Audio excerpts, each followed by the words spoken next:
চাচা, দুই জায়গায় চাকরির অফার পেয়েছি। এক জায়গায় চাকরির বেতন একটু বেশি আর এক জায়গায় চাকরির বেতন একটু কম। যে জায়গায় চাকরির একটু বেতন বেশি না, ওই জায়গায় ঘুষ দেওয়া লাগবে। আর যে জায়গায় চাকরির বেতন একটু কম, সে জায়গায় কোনো ঘুষ দেওয়া লাগবে না। ঘুষ দিয়ে চাকরি করবি কেন? ঘুষ কি ভালো? ঘুষ হচ্ছে হারাম।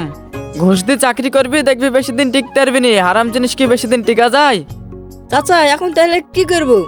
কি করা যায়?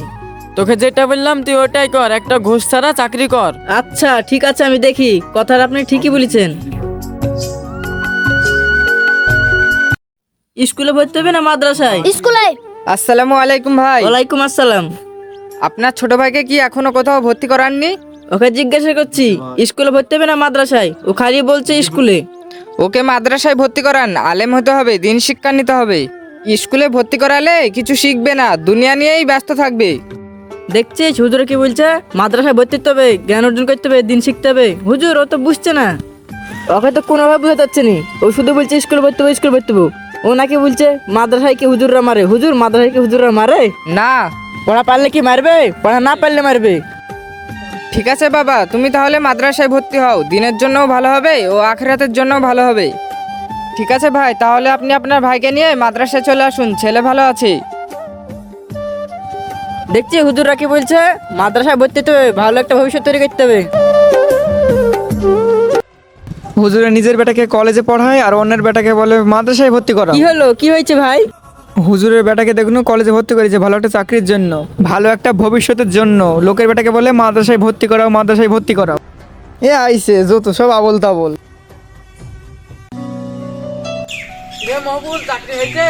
না, আমও গিছে, ছালও গিছে, ঘুষওয়ালা চাকরিটা গিছে, ঘুষ ছাড়া যেটা নিতে হবে ওটাও গিছে। কি বলছিস? তোর এখনো চাকরি হয়নি? তোর আগে তো আমার বেটার চাকরি হয়ে গেছে ডিপিডিসিতে। কি ডিপিডিসিতে চাকরি হয়ে গেছে? এ চাচা, এটা তো একটা সরকারের জায়গা, ওখানে তো অনেক টাকা দিতে হয়। কি করে পেয়েছে আপনার ছেলে চাকরি? হ্যাঁ, ওই জায়গায় অনেক টাকা দিতে হয়, সিস্টেম করে দিয়েছি। আপনি কি সিস্টেম করেছেন?